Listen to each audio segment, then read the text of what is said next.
بسم اللہ الرحمن الرحیم نحمده ونصلی علی رسوله الکریم اما بعد۔ عید الاضحیٰ اور قربانی کی آمد ہے اور تقریباً ایک ہفتے کے بعد وہ مبارک دن آنے والے ہیں جس میں مسلمان دوگانہ کی ادائیگی کے ساتھ اللہ کی رضا اور خوشنودی کو حاصل کرنے کی نیت سے قربانی کے عمل کو انجام دیتا ہے۔ مسلمانوں میں موجودہ حالات کو دیکھتے ہوئے قربانی کے سلسلے میں بڑی بے چینی اور تشویش پائی جا رہی ہے۔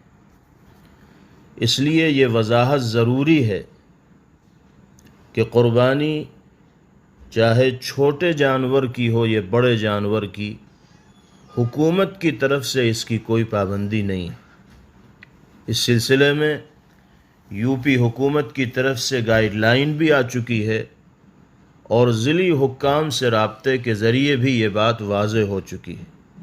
اس لیے پوری ہمت و حوصلے کے ساتھ ہمیں قربانی جیسے عظیم واجب کو ادا کرنا ہے۔ میں خاص طور پر شہر اور ضلع امروہہ کے باشندوں سے یہ کہنا چاہتا ہوں کہ وہ بلا خوف و خطر پچھلے سالوں کی طرح قربانی کے عمل کو انجام دیں اور اس بات کو ذہن سے نکال دیں کہ کوئی چیز قربانی کا بدل ہو سکتی ہے۔ قربانی کے دنوں میں قربانی سے زیادہ پسندیدہ عمل اللہ پاک کی نگاہ میں کوئی دوسرا نہیں۔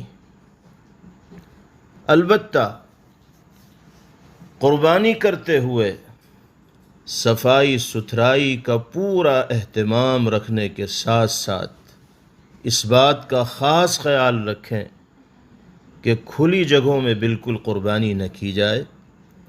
بڑے گھروں میں یہ چہار دیواری کے اندر قربانی کریں۔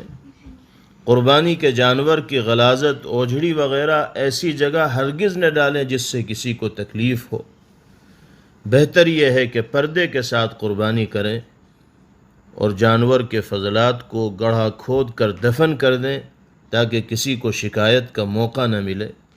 قربانی کی جگہوں پر بھیڑ بھاڑ نہ ہونے دیں اور یہ یاد رکھیں کہ حکومت کی طرف سے قربانی کے جانوروں کی خرید و فروخت میں اور لانے لے جانے میں کسی طرح کی کوئی پابندی نہیں ہے۔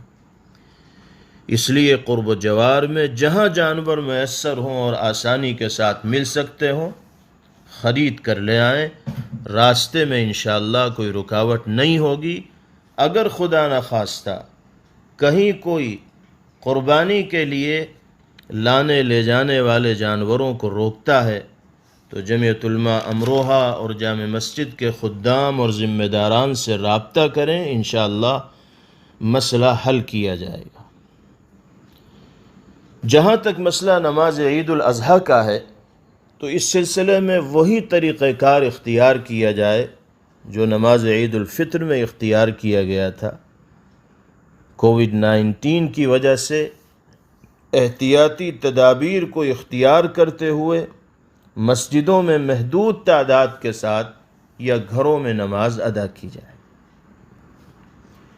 اور آخری بات بطور اپیل کے تمام مسلمان بھائیوں سے یہ کرنی ہے کہ آپ جانتے ہیں کہ مدارس اسلامیہ ہماری شناخت اور پہچان ہے۔ ان مدارس کی آمدنی کا بڑا انحصار قربانی کے موقع پر حاصل ہونے والی کھالوں کی رقومات پر ہے، لیکن پچھلے سال کی طرح اس سال بھی چرم قربانی کی قیمت اتنی معمولی ہے کہ اس سے کسی طرح کے فائدے کی توقع نہیں کی جا سکتی۔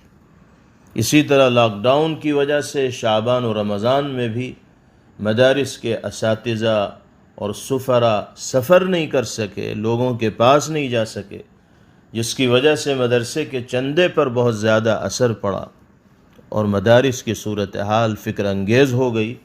اس لیے قربانی کرنے والے تمام حضرات سے خصوصاً اور دیگر تمام ہی لوگوں سے عموماً یہ اپیل کی جاتی ہے کہ وہ ہر حصے کے اعتبار سے کم سے کم 100 روپیہ اپنے علاقے کے مدرسے کو بطور امداد ضرور دیں، تاکہ مدارس کی ضروریات کا کسی حد تک تکفل ہو سکے اور تعلیم دین کا یہ نظام استحکام کے ساتھ چلتا رہے۔ اللہ رب العزت والجلال خیر و خوبی کے ساتھ عید الاضحیٰ اور قربانی کے عمل کو ہم سب کو اور پوری ملت اسلامیہ کو انجام دینے کی توفیق نصیب فرمائے۔